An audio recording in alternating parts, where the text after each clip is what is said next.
नमस्कार, आपण पाहत आहात अशोक वार्ता न्यूज लाईन मराठी।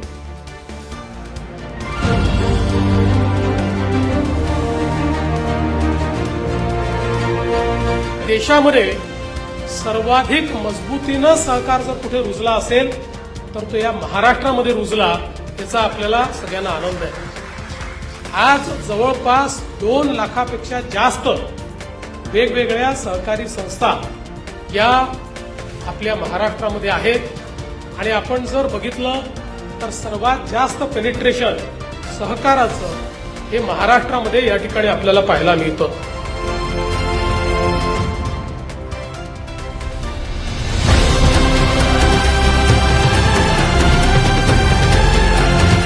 हे वर्ष आता या आपल्या चेंबरचं शतकी वर्ष आहे। 2027 साली शतक आपण पूर्ण करणार आहात। त्यामुळे सुवर्ण महोत्सवी वर्षामध्ये हा सुवर्ण कलश तुमच्या हातामध्ये आलेला आहे आणि निश्चितपणे तुमची कारकीर्द हा चेंबरचा सुवर्ण काळ ठरेल, अशा प्रकारच्या माझ्या तुम्हाला शुभेच्छा आहेत।